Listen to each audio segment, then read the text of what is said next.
Is anybody else eating? No, I'm clean. I'm eating. Yes, I can tell. Richard, did you eat? Yeah. Okay. We're all good? All ready Yes. for this? No one's gonna suddenly have to go and take a midnight snack or anything. Hope I might, but like... you're having it now, aren't you? That's the point. It's more like a 9 o'clock snack. No, well, no kidding. Okay. Richard, Yes. could you do the intro? Okay. So Sinclair is eating. So welcome to episode. Is this 9 or 10? The Hasine is 9, so this is 10. Okay, so this is 10. Welcome to episode 10 of the Snack Covenant, and we're talking to Lokey again. Say hi, Lokey. Hi, you can't get rid of Hi. me. Yeah, we're talking about translations again, Yay!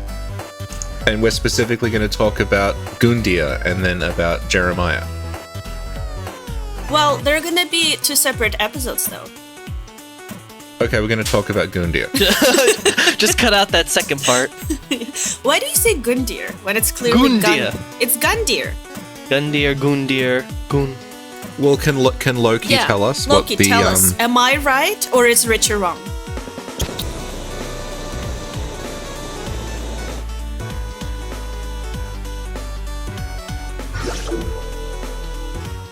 For Gundyr, right?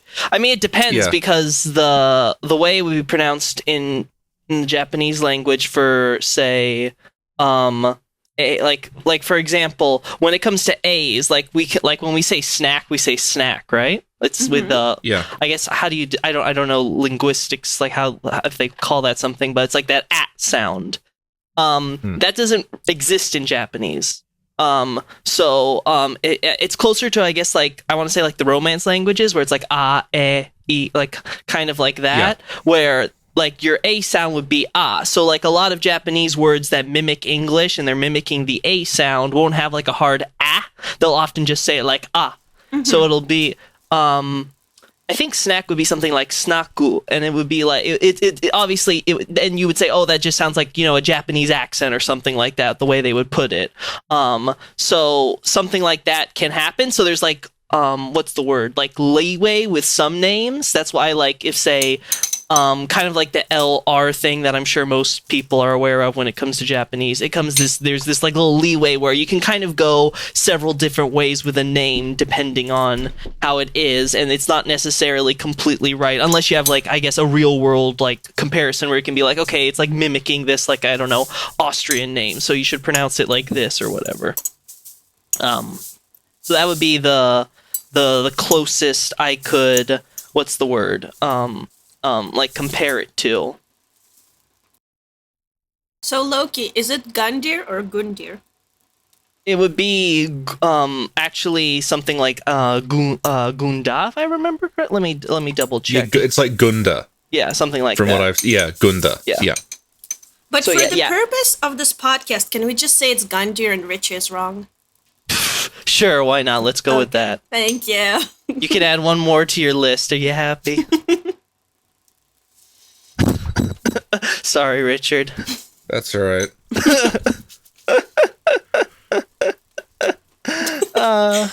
Okay. So oh, but that means I'm pronouncing Kinehurst right and Rich is pronouncing it wrong by calling it Canehurst. But the characters in the game call it Canehurst. That means they're wrong and I'm right. Okay. All right. Okay. Okay. Well, actually, how's it? Actually, because I haven't seen the Bloodborne I have to double check. Well, how do they do it for Canehurst? I'm pretty sure it is just Kane. I don't have it on hand though. Okay, so because that's another interesting thing. Because, for instance, a good example of this would be when the Japanese often take Greek names, like say Cerberus, they often translate it straight from the original Latin, so they'll often call it like Kerberos or there's a series called Kerberos that people might know. Yeah. Yeah, so stuff like that. So oftentimes they will or Lucifer would be like Lucifer or something, whatever, however you pronounce. Like they would do it with the hard K sound that would be alien to a lot of us English speakers. So like that's another example of really cool little ways. So I'm not sure how like when it comes to like stuff like Canehurst or other like maybe certain phrases or specific spellings in other languages, how it would carry over. That's one of the cool learning things though you can do as well. It helps you learn a lot on how they translate different cultures and things like that into their language. Yeah. But that's a separate topic for another day, I guess. Yeah, sounds like a cool topic. So Lokey, tell us about Gundyr. Gundyr. Well, I'm surprised this topic actually came up for you too. You just kind of like walked up and said, "Hey, let's talk about this." I was like, "Oh, okay. I guess we're doing a podcast on that." Yeah. Well, from what we understand, Gundyr or Gundyr. I don't know. I want to say it like this as a large, like, I don't know, Germanic woman, like Gundyr. Good. Sorry, I'm thinking about my World War II professor. My bad.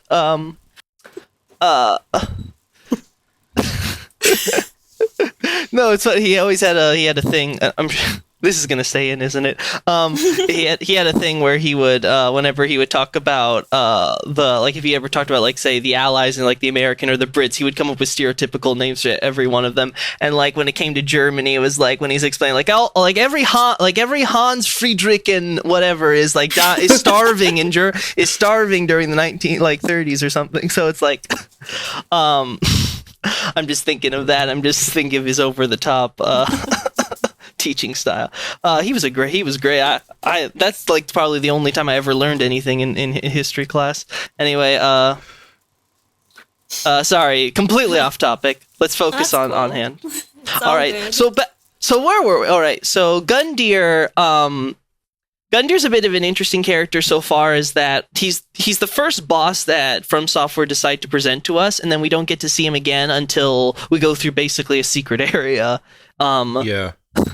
Toward the middle to end of the game, depending on how far you gotten or how you decide to take the bosses.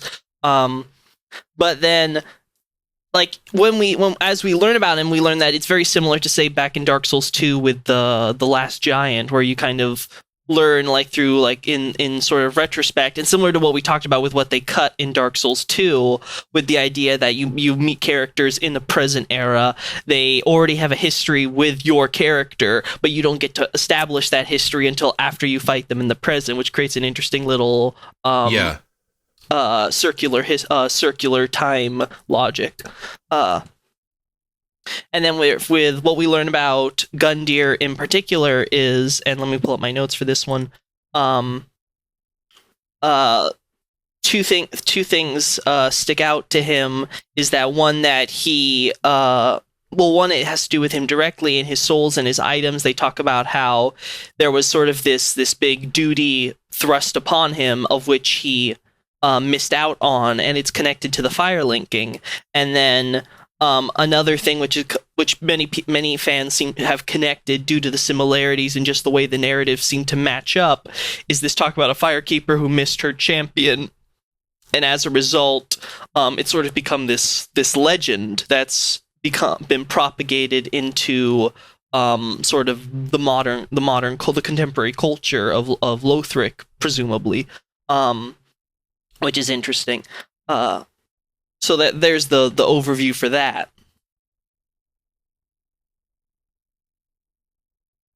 Anyone else want to chime in or Taha?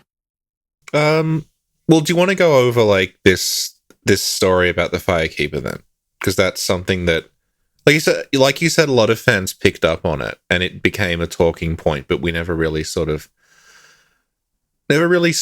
it. So can you tell us if it's any clearer in the Japanese? Well, as far as the Japanese is concerned with his, I guess when they say the festivities, there's this line where it's like, once a champion came late to the festivities and was greeted by a shrine without fire and a bell that would not toll. So Of course, the interesting thing about this is that I guess in the Japanese, the wording is a little bit more specific so far as it said welcoming the hero that came late was a ritual place without fire and a bell that didn't ring. So it doesn't necessarily clarify it's for the fire linking mission, though you can infer. But what I found was most interesting was that the idea that he did come late implies that he was supposed to have come while the place still had fire and still had fire at the very least, which is one of my reasons I'm more strongly leaning that this is he was in fact part of the mission. Another thing that's brought up is that it said that there's an ancient helm in the English version. In the Japanese version, it's not clarified that the helm itself is ancient per se. It's patterned though after an old ancient king for sure. So it's not necessarily clear if, say, Gundyr is the ancient king it's patterned after, or if he just has a modeled after him. And many have made the connection that, at least in a meta sense, the character is a reference to Demon Souls and I think he's called Ancient King, or I think in English, Old King Doran. Yeah, Old King Doran. Yeah. So there's an obvious connection here. And I've seen in both English and the Japanese communities, there's been some thought that, because Miyazaki's done this before, where he makes sort of these Demon Souls references that are sort of meta references, but some of the aspects do actually play a role into Dark Souls lore. We can talk a little bit about that with Jeremiah later, too. But the idea that maybe Gundyr isn't just, say, for the sake of argument, just a warrior who was on a mission related to fire linking, but maybe he was in fact, say, a king or the founding king of Lothric, some have suggested. Well, it looks like he probably was at one point, and then they did the usual From Software musical chairs thing. Right. So it's not entirely obvious from the outset. What we can confirm though is that. So here's one thing to note about when it comes to the Scabbard aspect, because when Sin brought this up, I was having a discussion with someone who brought up their idea, which was that that when it came to relate to the fire linking, the mission that Gundyr was relayed to was actually going to be connected to the Lord of Hollows ending, and that it had to do with sort of the characters. Gundyr was supposed to be this supposed either was going to link the fire or was going to become a Dark Lord, and then what happened instead was the Firekeeper, for whatever reason, decided to become to the same degree that our Firekeeper does if we try to go with the Lord of Hollows ending, but instead she rejects it and just puts the world into the dark or something to that effect. I don't want to sort of straw man their thing, so maybe if we brought it up, it would be better. But when it comes to he becomes the Scabbard for the Spiral Sword as a Judge of Ash is something that's mentioned, that he sort of made into a test. The idea would be that so that way one day we as an Ash would come up and we would defeat him and we would get the sword, and it would be sort of the first test. And my argument is that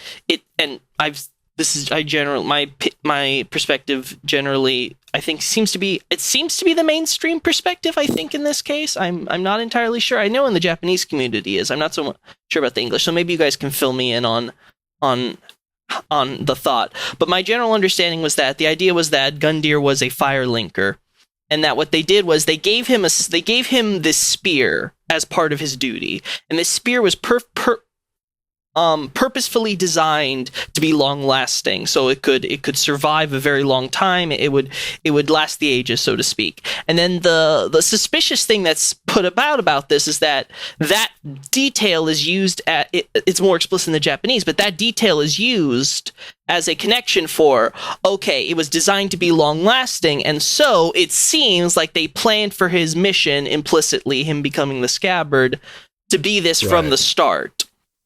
So it's and one of the counterpoints that who I talked with about this was like, well, you're saying that they couldn't have planned possibly for our character to have just come in and then defeated Gundyr. And I'm like, I'm not saying that they planned for that. What I'm saying is that based on what we're told, the facts seem to indicate that was what they planned to do one way or the other in the end.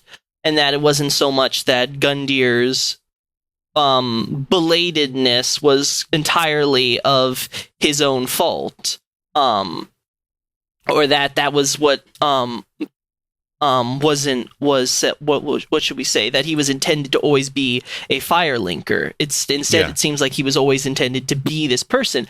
Now, I just saw this before we started, that the person actually responded to me after one of my criticisms, which was, well, one of my problems with their idea about this idea of the Lord of Hollows is that they don't address the spear whatsoever. Well, why would anyone relate to the fire linking either way want someone who was supposed to become a Lord of Hollows, a Dark Lord, or a fire linker, any of that, would give them a spear that would have this long lasting? None of these rituals require you to be this type of figure that would wait around to this point. And their response I saw was that they said that, oh, well, look at Gwyn. Gwyn was with his sword for 1,000 years, and my answer to that was, well, we have the Soul of Cinder now, and Gwyn's sword predates him becoming a fire linker. It wasn't designed for that, and now fire linkers afterwards have become this, what's the word, conglomerate soul reincarnation that's sort of become what would be the word, like a.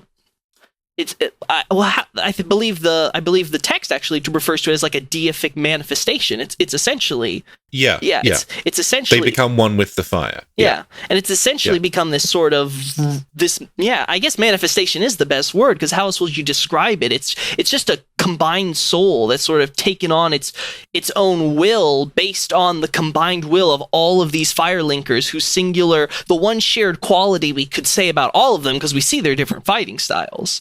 But it seems like the one shared quality they had was a desire to preserve and protect fire, and so that became its own being as the souls piled up.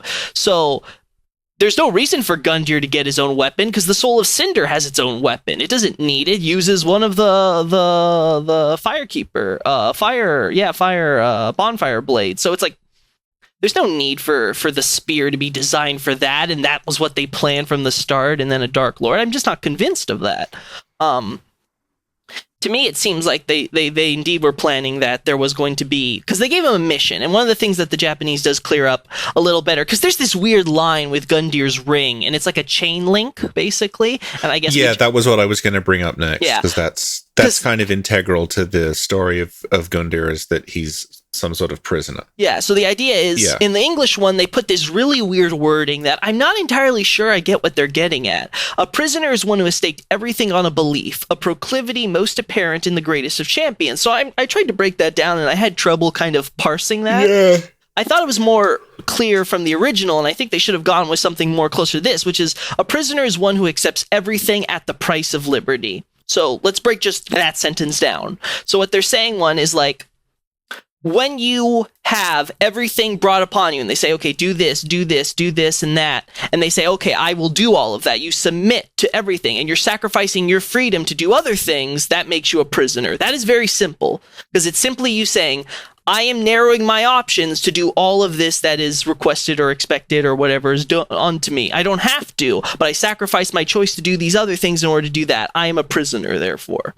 That's what it's saying on the first part. And then the second part, it says, all the more if it's the destiny of a hero, yes, or right, or something to that effect. So, and Japanese often does this where it phrases things as questions or things like that, but it's not meant to really be a question so much as it's meant to kind of be like, I don't know how I would say, it's meant to be like a phrase where it's like, it wants you to lead you down that line of thought. So you'll see, so you may see some things and it's like, oh, well, you can't really say that's fact. It's like, no, you're misconstruing the language differences. Japanese will often not be as, I don't want to say not as direct, but not as assertive, let's say, in stating things. And you just have to understand that mindset and how that works, and it becomes more clear when you see some of these questions pop up, especially when it seems self-evident when you look at surrounding context on these issues. So the idea is that Gundyr was a hero. Let's say he was the founding king of Lothric. And let's say that was the entire idea of giving him the Duran appearance, was that was your hint. Yeah. He had a sort of destiny to be as the hero. He was this great warrior. He was great. People loved him. There's expectations. He had to live up to that idea of being a hero. Then they come with him and they say, we want you to live up to your destiny as a hero and become a fire linker or something. Like, this is what you can do. You can become the ultimate hero. Because again, I've mentioned this before, the idea of the champion in Dark Souls 3 or the chosen undead in Dark Souls 1, it's all the same thing. They're saying that you're a hero, you're an undead hero in Dark Souls 1, you're the hero in Dark Souls 3. And the idea is that there's this recurring theme in the Souls games or at least the Dark Souls games, that you have a mission, and this mission is what gives you purpose in life, and this mission is what is putting you to this hero status, that you're growing your soul to eventually become the soul the size of a hero and become even greater than that. And the idea is that you will become this amazing being that will follow this path of a duty, a mission. And that's what's expected of you, and that's what you're supposed to follow. And of course, the subversion in 1 is that, well, if you did things a little differently, you'd realize it's all constructed, and they do a little breakdown, and similar things happen in other games. But the underlying point I'm trying to make is that Gundyr appears to be someone who accepted he's just blindly accepted that this is what I have to do. I'm just going to follow the path. I have no choice in this matter. This is what I'm going to do. And that made him a prisoner. And the kind of irony that they're trying to point at, they seem to be implicitly in this text, is that he was a metaphorical prisoner as a hero, because that's just what had happened. He accepted the mission, but then he became a literal prisoner when it turned out that his mission was actually to become this judge that would just sit around sealed away by a sword, and then he would be only so he could be defeated as a trial as part of someone else's mission to become a hero. So there's sort of this grand irony being laid into there for Gundyr. And that seems to be a crucial aspect. It seems that he had this sort of accepting, or maybe even ignorance, to even bother thinking about what did it really mean to be following this pathway he chose, and that he sort of just put on his shoulders without any consideration. And then the final aspect, besides we have talked about now the spear, and we've talked about the ring, and we've talked about the armor and the relation there. The only other thing I can really say about Gundyr is, of course, the Estus ring, because the Estus ring sort of ties together this idea that there was the Firekeeper who sort of waited around, but she ended up never meeting her hero that was supposed to sort of accompany her. Again, I say presume the implication would be on the fire linking mission. Yeah. And if that's true, if that holds true, and this ring is also, because the ring never says it explicitly, but most have picked up on this, if that holds true, that the ring is indeed talking about Gundyr and the Firelinker, then it's interesting, because the Firekeeper is one of the bodies that is tossed among many bodies in the bottom of the bell tower where the Firekeeper mausoleum is. Yeah. Which is different than the Firekeeper who has the eyes that's in sort of the hidden, I guess you could say, hidden pseudo tomb in the main temple. Yeah. And then when we pick up the ring, and I believe the ring is taken from, say, like, I think it's like cut Dark Souls 2 or Dark Souls 1 or something like that. Yeah, it's based on the design of the Estus ring is based on a ring called the Ring of Displacement that was cut from Dark Souls 1. Okay. And then from there, we see that there's this idea that there was a tragedy that's sort of become prolificated. And what this could mean is that if the assertion is correct that Gundyr is the founding king of Lothric, then based on what we know about Old King Duran and what we see from Dark Souls, is that Lothric started out as a rather militaristic state. It seems like they started out generally during a time when dragons were running amok, and they needed to put that down, and they were able to get control, and they were able to subvert the do you want to just say that, like, the implication seems to be that Lothric was founded by the Nameless King, the god of war, and the dragon slaying and everything is in the tradition of him, basically. I don't know if I'd say founded. I would say for sure. Yeah. I would say for sure, like, I would say for sure they borrowed, and he was definitely a key part of their worship. I think it's one of those things where like it was going to be explicit and then they removed it. But I would have to do more on that because on Dark Souls 3 for that aspect, because that's a part of the Nameless King's current role. I'm still breaking down and sinking my teeth into, and I'm talking to a lot of different people on that. So I don't want to say anything there. It's something that comes more out of the visual design than anything you're actually told. Yes, because we do see that both Oseros' temple and the Nameless King's current is the same design, architecture. Yeah. It seems at the very least, that's why I say at the very least, I would say that at the very least it was critical in the early days of Lothric, just because... Well, there's references in like the cut files to a key that will open a great bridge, and it talks about the bridges sealing away a secret from a very long time ago. I think the idea is that the secret was going to be that the Nameless King was the founder of Lothric.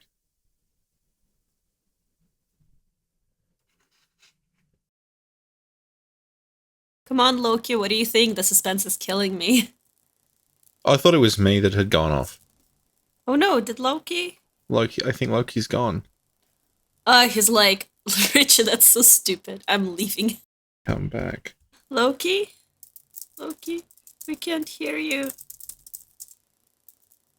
Lokey, we're sorry Richie said that that stuff about the Nameless King. Please come back. Well, we got like 25 minutes out of him. That's enough for an episode. Yay!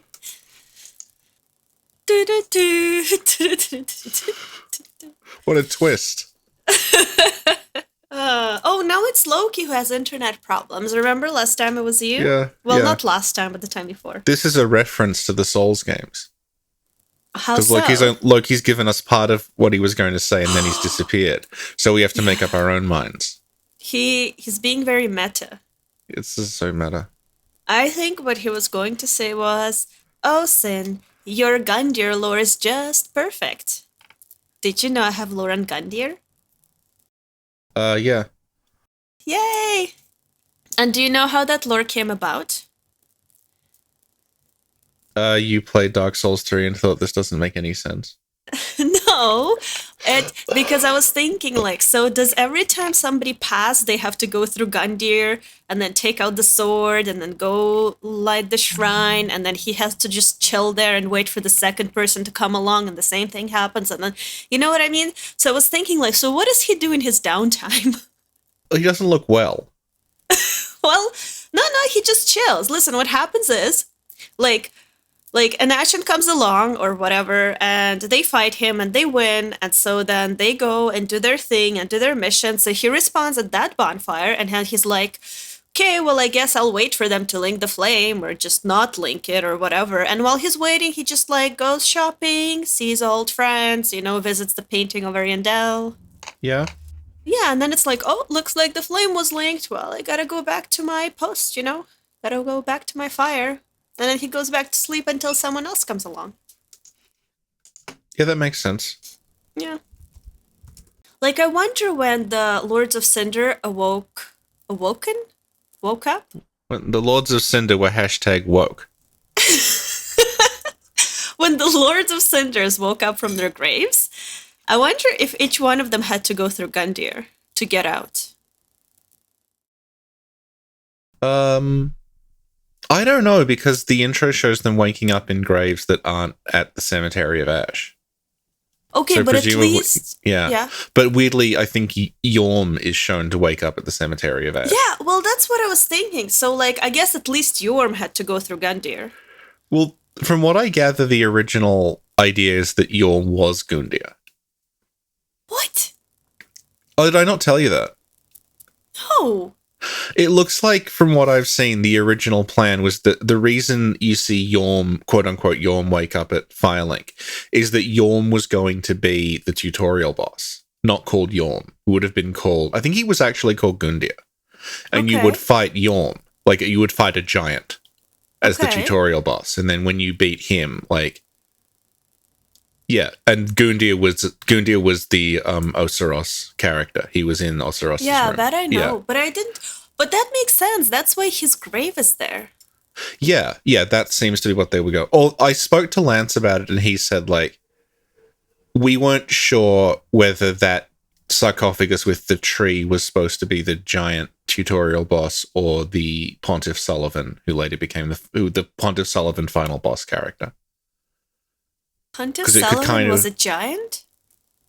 No, because we were wondering if that was always open and it was meant to be the giant sarcophagus of the tutorial boss. Or Okay. if it would have been closed up until the very end, and then it would have opened up when you resurrected the old Black King. But Oh, right. The old Black King is Pontiff Sullivan. Pontiff Sullivan, but that's what he's called in the files or whatever, right? It's either old Black King or Black Old King. And I think it may have been like old Dark King because you fight him in the dark version Dark of Firelink. Shrine. Yeah. Well, that makes sense. Because okay, that's another thing that I've been pondering lately. It's like, okay, if Yorm wakes up in the giant coffin and then he like fights Gundyr, well, I'm sure he wouldn't fight Gundyr. He'd be like, Gundyr, move aside, please. Like, I'm a giant. Go away. I can step Yeah. on you. But then, like, how does he fit in Firelink Shrine, you know? Because he has to go, like, to teleport to his home. He has to link the flame. So it would be really awkward where he just can, like, shove his hand in and try to, like, Yeah. put the sword in. But, like, Yeah. and then the Firekeeper would be like, no, a little to the left, a little to the right. Yeah. Okay, you got it. The way it was explained is you would fight Gundyr in the cemetery, and then much, much later on, he would like be resurrected again, and you would fight him in Karthus. Oh. And that So they- actually, Yeah. that turned out to be accurate. There's no Yeah. footage of it, but I can confirm that one of the Karthus bonfires, it's actually the bonfire that Wolnir uses, is called Halleck, which is Yorm's internal name. So Yorm was the boss of Karthus at one point. Yeah, like there's no way to do the only like quote unquote proof you have that Yorm was in Firelink / Cemetery is this CG intro that shows him waking up there. Yeah. But like the guy who said that also said, yeah, Yorm was the boss of, because we're talking about someone who did QA testing, and they said, yeah, Yorm was also the boss of Karthus, and I now know that Yorm was the boss of Karthus, which like you couldn't have known before the game was cracked unless you actually saw it. So yeah. yeah. But you know what it makes me think of? Yorm being the boss of Karthus? It Yeah. reminds me of Demon Souls. Because you know how where you go... Old hero. Yes, exactly. 'cause Yeah, it's a yeah, 'cause he's similar a big setup guy. where the goblet is. It's a similar Yeah. sort of hallway thing as the Demon Souls boss. Yeah. Huh. Do you think Loki's going to come back? Are you okay? Little guy? Oh, there he is. Oh, Testing. Oh, you're back. I'm so sorry. That's okay. welcome back. My internet. I don't know what happened to my house. It went and went and went and went flashy flash and then fuck. Gundyr heard we're talking shit about him, so he was having none of that. God, I'm being hunted by a fucking starter boss. Kill me. Like he's standing outside your house, like cutting your wires. With that freaking snake thing, like. Yeah. Gundyr, go home. No. Stop talking shit. With the glowing red eyes. Yeah. So yeah, I'm sorry. Like, That's oh okay. god, why? Why? At least it wasn't 2 hours. I'll just say that. Yeah. Unlike someone. Richie. There's an upside, I guess.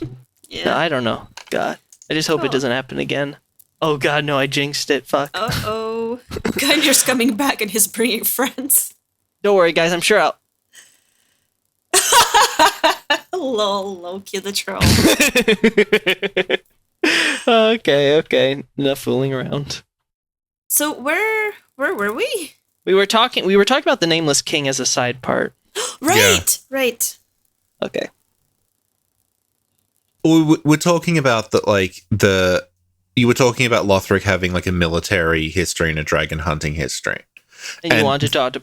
Well, that looks a bit... It looks like at least one of the ideas that was integrated and then possibly they went back on was that Lothric is the kingdom that was founded by the Nameless King. And it's a sort of like... I saw it as like a mirroring thing where like you had Lothric as the kingdom that was ruled by the Nameless King, who is Gwyn's son, who is the god of war, and there was Lothric is like a sun kingdom, and that was in contrast to Irithyll, which was ruled by Gwyndolin, and it was like a moon kingdom. And I think that's maybe something they were going for and got lost in. No. So the only thing the reason why I'm not so sure if I would say founded, I would say more inspired, only because there's definitely the temple and the work that's definitely similar. And they definitely have the worship going for them, but I'm not sure how much the Nameless King directly involved. And that's also because there's some things that have to do with both Irithyll and with the Nameless King proper that maybe we could talk about in another podcast another day. But that it would be good because there's a lot of things going on there, and it dates all the way back to Dark Souls 1. I've talked about it for the project too, and that would be a good topic for another day for sure. Because there's a lot of interesting little things there.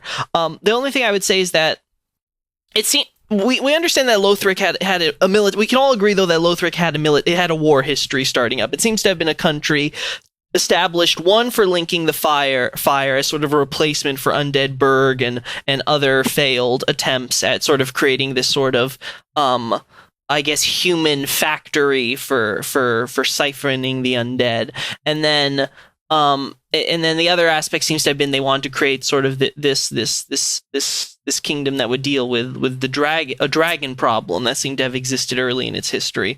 And let's say that Gundyr was, say, that king, the founding king or whatever. He became this heroic fighter, much like old King Duran, and eventually he dies and he becomes undead, let's say, and then they were like, this is now your destiny that you have as a hero who has done this. You're now undead. So now, like in life, how you did this for your country, you do that. And what I was trying to say was that if all of that is true, then it would go a long way in explaining the Lothric royal families, especially Osseros, because Osseros takes it a step further. He not only he not only carried this family tradition to want to create a proper fire linker, he had an obsession with it. And it's quite possible the idea that Gundyr had become like sort of this failed fire linker, that he was sort of remembered as a fool, and this was like this tragedy of fools that him and his firekeeper, and it was told as sort of this tale to the masses that got passed down. That could go a long way in explaining sort of the psychological aspect that's going through Osseros's mind as he sort of grows up and raises, and his family sort of has this sort of this long-standing tradition that's been great. We've got to try to create this firekeeper, and he sort of grows into being like, we've got to do this. This has to be done. And that could be what Gundyr's significance really is sort of setting up where the seed for that aspect of the lore, which obviously, because of course we fight Osseros before we end up fighting Gundyr when we go deeper. So one could look at this as maybe like a metaphorical sort of digging deeper into the dark history and the dark subconscious behind the Lothric royal family, instead of just ascending and facing up to fight the core, which is of course Prince Lothric himself, where sort of Osseros had originally put all his eggs in that basket. So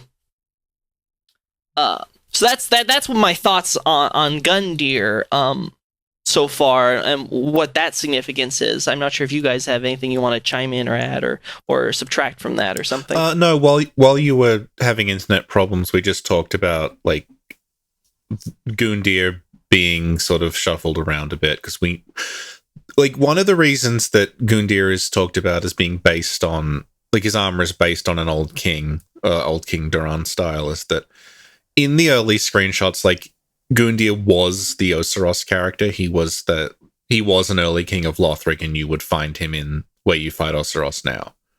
Has Lance been able to reconfirm that in the files? Okay, he can't restore it, but the bonfire that you fight Osseros at is called Gundyr.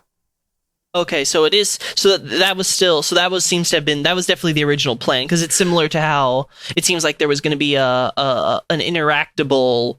What's the word? Dancer that you could talk to and interact we don't. with as well. We can't restore. That's like way earlier than anything we have access to. But that's like, a shame. Yeah, that's always a shame. But so that we know that if I recall correctly, there were spears in the ground of the screenshot. It was the icon that was used when people made a bonfire in the old system. You could see where people had made bonfires. So it was that. Okay. Yeah. So that wasn't anything too soon. Okay. Yeah. That was a lot of bonfires in that screenshot. Goodness me. Yeah. Oh my. But like, the bonfire, Oceros's bonfire is called like Mausoleum brackets formerly Gundyr or something like that. I'd have to look it up again. Yeah. All right. So then that would be the idea there. So that would make sense too, because if he was indeed the founding king, even in the present lore, then in the original idea they would have kept him in perhaps one of the early temples. Yeah.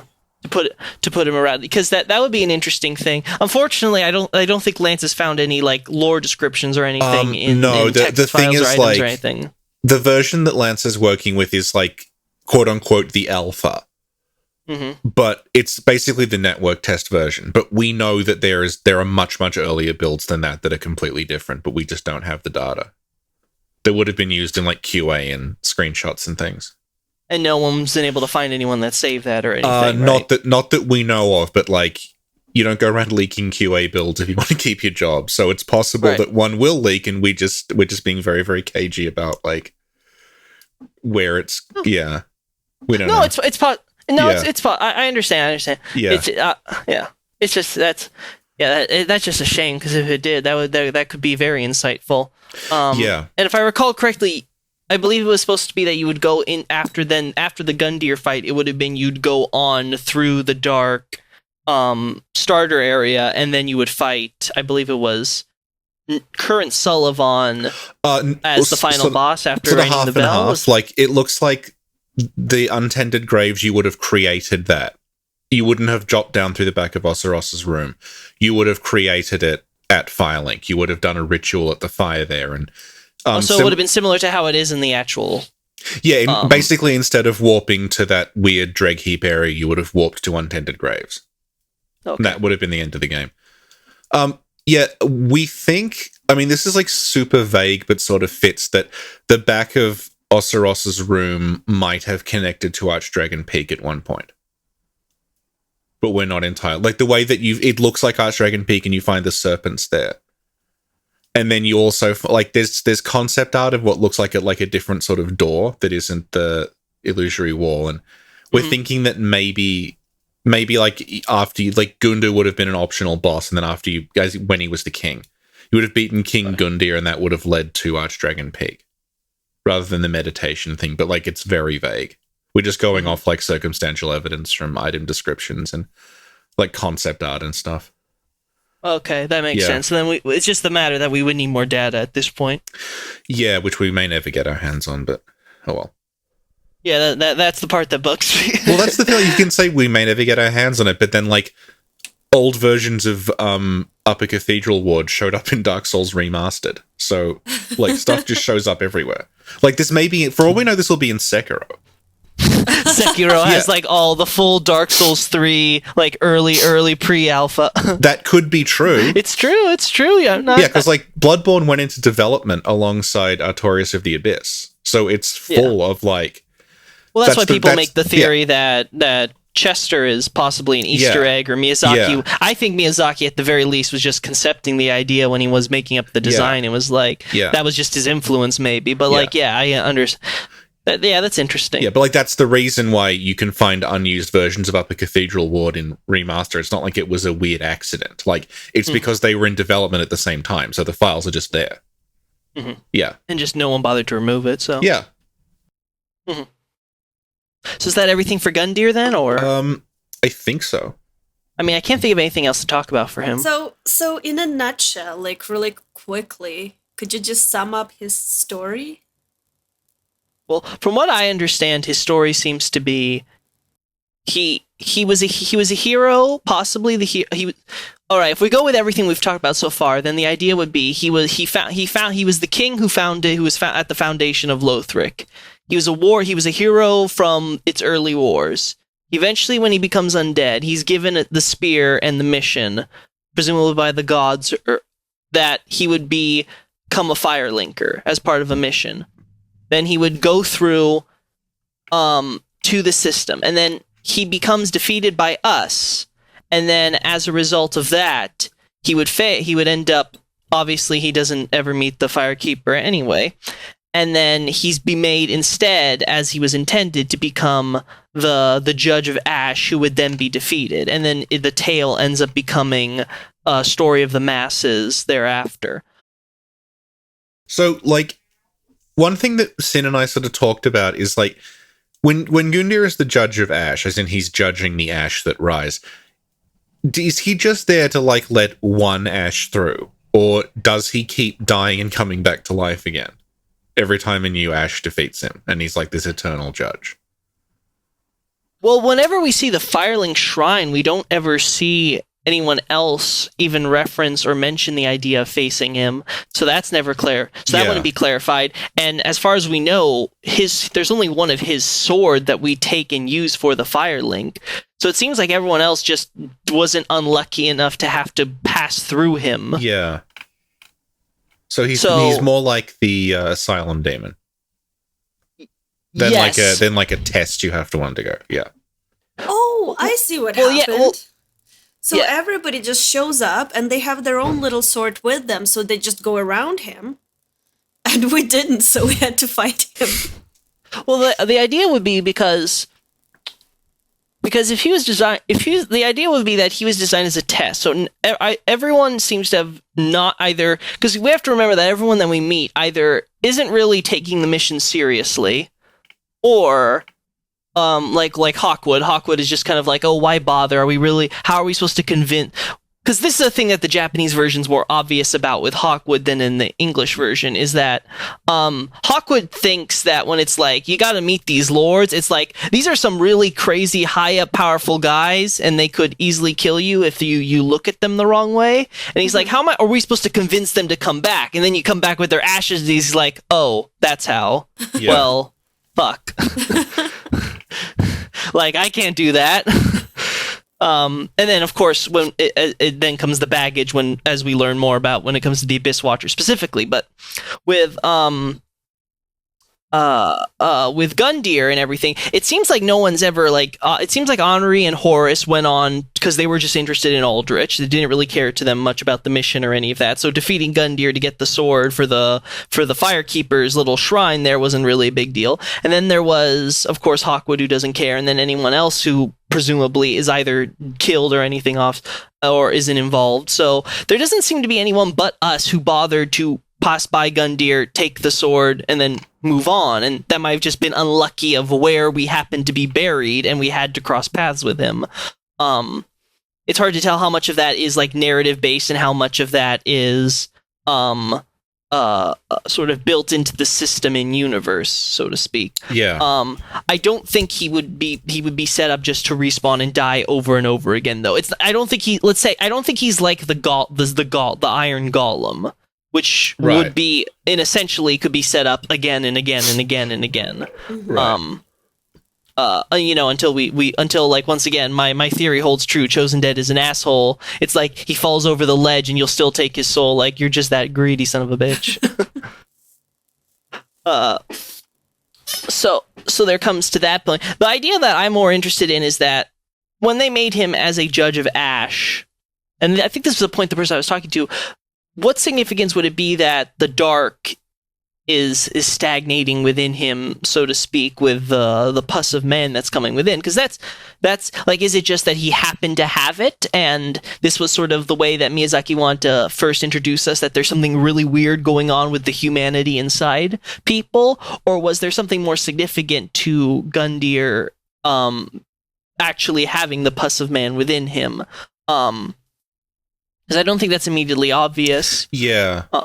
It may even be like from back when he was in Osiros's room, like that area's got pus of man enemies in it, and there's the pilgrim butterflies above that look like they're what the pus of man turns into. So it may be from that. I don't know. Mm-hmm.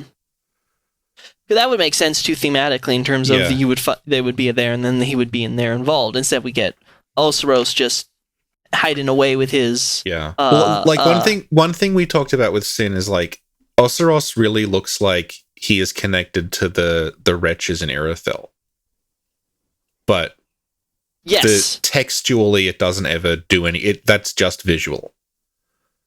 Like there's nothing else about them that is connected. Like they look similar and they have the same. The connection things. The connection is supposed to reinforce one of many connections between Ulceros and Sullivan because their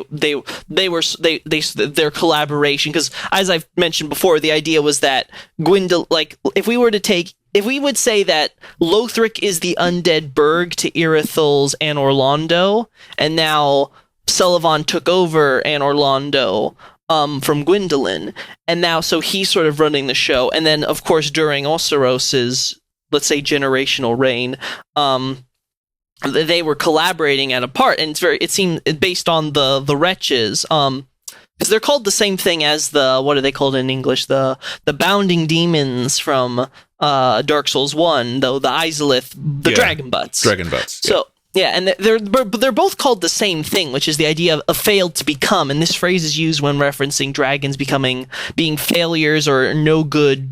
Well, the idea is like lizards or snakes being no good dragons. So the idea seems to have been that Ulceros was experimenting with the idea of turning humans into something like Seath, and also, did I say Ulceros or Sullivan? Because it seems Sullivan was experimenting with that. I did this last time, didn't I? Yeah. Sullivan was experimenting with seemingly wanting to turn humans into, or specifically sorcerers, into sort of Seath-like dragons. Yeah.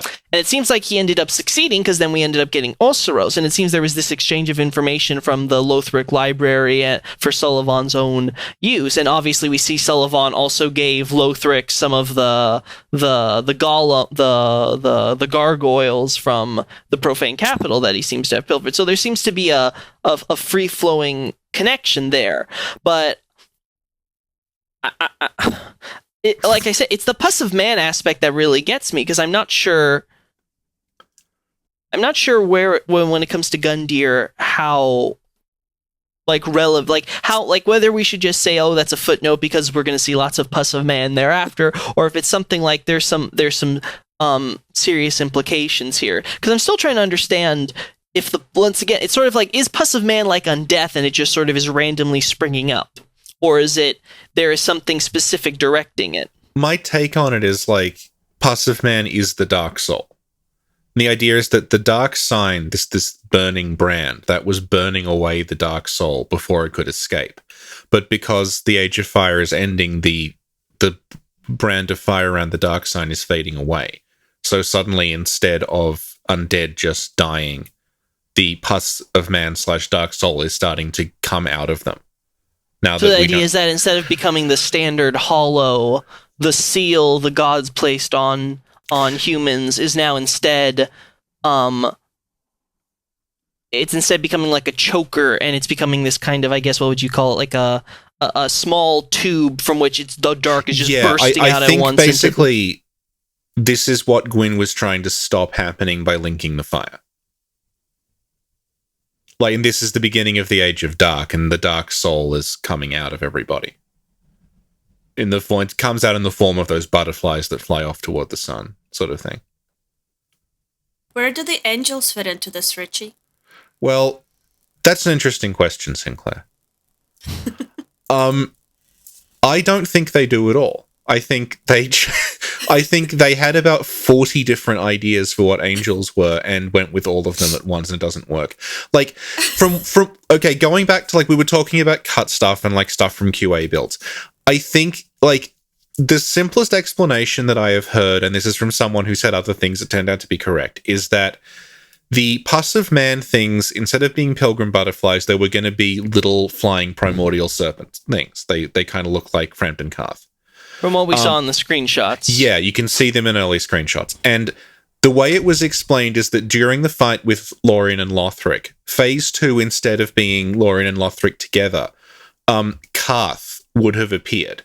And he would have looked like the statues in the Grand Archives. He would have been like the snake body, but with these big feathered wings. And are we sure it's Karth and not Frampt or a generic serpent? No, it was specifically Karth because Karth's the guy that is like obsessed with the Dark Soul and spawning a Dark Lord. Do we know if like he was voiced or anything, or was it just his model? The guy just says Karth, and like this is all on. This is what I'm referring to here is an anonymous document from an anonymous QA tester. That yes, you did mention this to me once. And we've had it for a while, and we were just sort of like sitting on it, like, well, we can't prove either way. This could just be anything. But having looked at like internal stuff, a lot of the stuff in that document is in there, and none of it is contradicted. So I have reason to believe it's accurate. And it's so specific that either he's the luckiest. Incredibly specific things that you couldn't just guess, like like how areas originally connected and where certain bosses were and stuff like that is all accurate. We've talked about this before, at least off camera for sure. Yeah. But like from the explanation, Karth would have appeared and Karth would have had big feathered wings. And I think the idea is Karth was the angel that Gertrude speaks to. And the reason she's locked up is because Karth is tempting her not to link. He's trying to spread don't link the fire. And that's why they lock up Gertrude. And that's why like Yuria is all like, Karth, I'm failing in your mission, but we never see Karth. Well, the idea seems to have been, though, that Koth was... But that seems to have been the localization, because in the Japanese, Koth is seemingly dead, is what... Well, he's... Okay. I've heard conflicting stuff about this. So, like, she says, Karth, basically, Karth, your Ishii. Your dying wish would be but, like, Ishii doesn't necessarily always have to mean dying wish, does it? It can mean, like, legacy. Well, that's the thing. It's in the kanji, it's written it's dying wish. Right. So yes, there is like what would you synonym homophone, something like that. Yeah. So like there is different ways to say Ishi, but in the way that it's written in the script, it's dying wish. Right. So it's the same as how it is in Bloodborne with the echoes or whatever they're called. The idea that, and they mention it throughout the game, is the last wishes or the dying wishes. The dying wish of the blood. Yeah. So the idea. So that's what she's talking about. Right. So if it was written in like if it was written in say like hiragana or something, it would be more ambiguous, and you could go and you could say, oh, maybe there's a double meaning there, and oftentimes that will be kind of the case. But this case, no, it's very clear there. The idea is Koth is dead. Right. Aww. Who killed him? That's a good topic that's a good question. There's a lot. But like I guess on that subject, like the dialogue that we have is. But that's what. That's why I say, that's why I question, because the guy could say Koth, and maybe he's just speaking because that's the serpent he remembers, and maybe it's just a generic serpent, or maybe it's Fram, or that's why I'm saying that that guy could be right, and it was a serpent, but it might not necessarily be Koth himself. That's all. That's my only caveat I would say, is that it would be if we had the model or the cutscene or a lot more to work with from there, we could corroborate. That's the only detail where I'd be like, someone could get confused, or someone could be mistaken. The other thing is like the dialogue refers to things that aren't in early builds. So the dialogue looks like it was recorded much later on. So the dying wish thing could have been added then, like after they had already cut Karth out. Oh no, yeah. There's definitely a lot of things that they had to have record, like say, because if I remember right, in like say one of the beta builds that they released, it was the Irithil soldier or the Irithil knight in the where prison. The Dark Wraith is. And then it's a Dark Wraith, but there's an entire quest line with Leonard outright saying like there is a Dark Wraith in the cell, so that has to have come later. Yeah. So at the very least, even when the beta was out, they probably had that dialogue and stuff recorded, and they were planning on putting things in other ways. It's referencing like Yorm and stuff, who we know wasn't called Yorm at the time. So yeah. So. But yeah, basically, it looks like the angel was Karth or another serpent. The way it's described is like Karth would have burst in through part of the Twin Prince's room, like knocked a wall out or something. So, like the Kool-Aid Man? What I'm saying is, that even if we don't ever restore Karth, if Lance finds that, like, the mesh of that room is destructible, then we'll know they were right. Nah. Yeah. Or at the very, right enough. So, actually, yeah, so you'd have to check. I guess that, I don't know how coding works or anything, so I don't know how to... I know everything about coding. Oh, that's good. You can tell us then. How difficult would that be, Sin? Huh? Please, tell us. I know nothing about coding. If you want to get, like, super weird, though, like, this almost seems to be contradicting it to a degree, but, like, Lance has gone into the alpha version of the Grand Archives, and the big Karth statues aren't there. Well, that's because are the statues in the rest of Lothric? I'm curious about that. They start on the bridge where you fight Dragon Slayer armor, and they continue throughout. And he's shown me screenshots of the Alpha Grand Archives, and they're just not there. But, like, it's possible that that statue shows up at the top of the archives, and he just hasn't gotten there yet. But I don't know. I'd be curious to know the differences, because at least on the top floor, because for most of the floors, it seems to be pretty evenly spread out, and it's just a reflection of their culture. And I think I've talked before about the idea that the statues would represent Frempt and sort of the fire linking in their cult and their idea there, and that it may not have to do with the angels that Gertrude and say worship, at least directly. Yeah. But then we know that the top floor, and I think maybe I've said this on camera before, would be that there's an interesting symbolism being done where all the bridge leading up to Prince Lothric, and I've checked this personally, I must be insane, all the statues are priestess and king statues. So obviously Emma, and obviously his wet nurse and his father, representing the royal family. And then the statues representing, quote, Aldia, the scholar, are wrapped around his boss room building. So it seems like they definitely were not just randomly placing them. There seems to have been some idea on which statues they had and why some were destroyed or what have you, in specific areas and things like that. So they definitely were still paying attention to detail. So that's interesting that they removed them, because I'm not sure if that was supposed... Because we know in the final game, the idea was that the scholars had sort of a faith element where they were supposed to... They were made ministers of their own research and things, but that knowledge, they were also forbidden from being consumed by it, let's say, and that obviously didn't work out. And they were supposed to, I think the word was, they were supposed to, like, basically self-regulate themselves, and we see how that worked out. So that's an interesting thing that it was removed at the time. I'm wondering how much that affected just the general idea they were going with. Well, there's also slugs in the Grand Archives Alpha version. Like regular slugs from the swamp areas from Theron. Yeah. They're stuck to the walls. They're like crawling up them. I have no idea what's going on. I think it may just be them saying, like, this has been closed for a very long time. Well, it could be. It could also maybe they were just like dissecting slugs for, like, research. Well, yeah, no, because like in the spot where you find Gottard's corpse isn't there, but the door of the archives has all these slugs crawling up it. Mm-hmm. And he wasn't able to open the door, but he clipped through it, and I think there were more slugs inside. I don't quite understand what was going on there. He'll probably do a video on it at some point. I would love it if he'd do so, because this could all be very interesting information. All right, so I think we've gotten off our Gundyr topic quite a bit, so... Well. Maybe. Yeah. Thanks a lot, Richie, yet again.